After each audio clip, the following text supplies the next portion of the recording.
Hey, what's up everyone? Wakas here from Digital Feeds. So Samsung has been making soundbars for quite some time and their HW-Q700B model is worth checking out in case you want a stylish unit that offers excellent audio performance when watching movies, playing games or even listening to music. This sub $600 soundbar is a 3.1.2 audio system, which means surround sound technologies like Dolby Atmos and DTS:X are on board. Plus, it's very easy to connect to other devices in your home theater setup thanks to a wide range of connectivity options like Bluetooth, Wi-Fi, HDMI and fiber optic. If you are interested in a soundbar that looks and sounds impressive, then keep watching to see if the Q700B is the right choice for you. And if you are new to this channel, please do subscribe and don't forget to hit the bell icon also so you won't miss my future content. Now without further ado, let's begin. When you receive your Samsung Q700B soundbar, you will find it packaged in a sturdy box that's designed to protect it during shipping.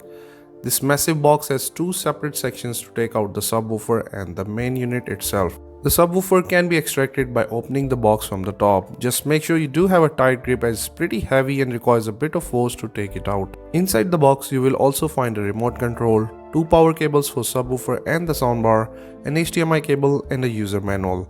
There are also these wall brackets in case you want to mount the soundbar to the wall. Once the subwoofer is out, you will need to open the box from the bottom to access the soundbar itself, which is quite massive to be honest. I mean, I've used many different soundbars and the Q700B definitely looks quite taller than a lot of them, but it does look fairly impressive nonetheless. Being this massive inside, it's probably designed to sit under at least 55-inch TVs as it's made around 1200 cm from edge to edge. And as you can see, it's kind of dwarf my TV, which is making me want to upgrade to a bigger screen already. It does have a low profile though, so it won't block any on-screen action when placed, let's say on a TV bench. So let's start with the design, and one really cool thing about this soundbar is this whole front, which is essentially made out of aluminum. And although some manufacturers still prefer the fabric design even on high-end models, I think the solid metal construction simply gives better protection overall on top of making it easier to clean. The subwoofer on the other hand is made out of wood and has fabric front with the Samsung logo. One interesting bit is that it's completely wireless, which means it's automatically connect to the soundbar when powered on, giving you the flexibility of placing it anywhere in the room. But in case you still face an issue, you can push this button and it will automatically pair with the soundbar. The Q700 also comes with this sleek and ergonomic remote control, which is made out of decent looking plastic, although nothing quite premium or top of the line here. It's powered by two AAA batteries which Samsung includes in the package and allows you to change many different settings or select the input source. You can also connect the soundbar to your Wi-Fi and control many of its functions via mobile device by downloading the Samsung SmartThings app. I will talk about more on that later, but let's first see how to set this up. The soundbar offers a few different ways you can hook it up to your preferred media source. The connectivity options include HDMI or digital optical or even Bluetooth if you want to go completely wireless. But I do recommend using the HDMI port to get the highest audio quality, and also the fact that certain audio codecs like Dolby Atmos will only work through this port. On the bottom you'll find two HDMI connections wherein you can connect the media source directly to the HDMI in port and then read out the video output through the eARC. There are essentially two different methods for connecting via HDMI, so let me just quickly go through both. The first method, which is the one I recommend, is to connect your audio source directly to the soundbar. This will give you the best audio quality without any external processing. Simply connect your device to the HDMI in port and then use another HDMI cable to connect to the eARC ports on the soundbar and your TV. The eARC port on this soundbar does support 4K and HDR10+, but Samsung doesn't mention whether the Q700B also has Dolby Vision. It's also worth mentioning that the HDMI port cannot pass through 120Hz signals, so in case you want to connect, let's say a PS5 or any other 120Hz device, then you'd be only left using the second method, which is to connect your input devices directly to the TV and then read out the audio through the eARC port. This will also save you the hassle of reconnecting the HDMI cable each time you need to connect to a different device, since the soundbar only has one HDMI in port. When using this method, just make sure you enable the audio pass-through under your TV settings screen. The Q700B also has Bluetooth support, and to use that you simply have to hit the pair button on the remote and then look for it under your device's Bluetooth screen. Another handy feature I found when testing the unit is called tap and play. So when you are playing music on your phone, for instance, you can simply put the device on the soundbar and it will seamlessly shift over the audio. I'm not sure if this works with all Android phones, but I tried tap and play on the Samsung Galaxy S20 FE and it did work quite well. The Q700B also has a fiber optical connection via digital optical cable or the Toslink. But keep in mind that this will limit the audio output up to 5.1 channels at max. And if you will play any 7.1 or Dolby Atmos track, then the soundbar will simply downmix the audio. Not that it's a true 7.1 audio system anyway, but it's something I found worth mentioning. Since it's a 3.1.2 audio system, there are no real channels.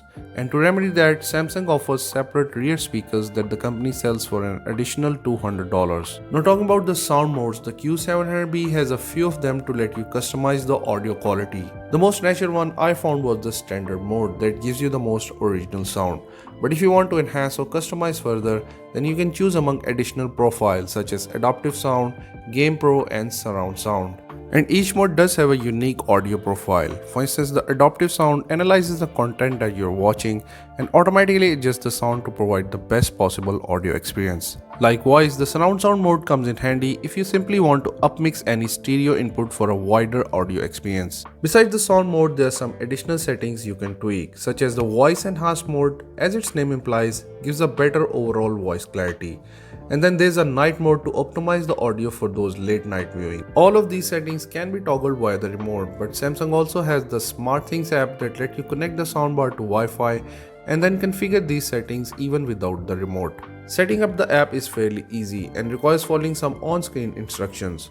Once configured, you can toggle the available sound modes that I explained earlier, increase or decrease center and height channel levels, tweak the woofer volume and so on. Another cool thing about the Q700B is its ability to integrate with Google Assistant and Amazon Alexa devices, though you will need to have those respective media inputs as there is no mic built into the unit itself. On the bright side, there's built-in Chromecast support which allows you to instantly stream music from services like Spotify and YouTube Music. When it comes to the sound performance, the Q700B provides exceptional audio no matter what you're listening to. It delivers clean and crisp sound, especially when watching movies and TV shows. And the center channel does make quite a difference when listening to dialogue, even during loud action scenes. On the music front, most audio tracks that I threw at it sounded really good.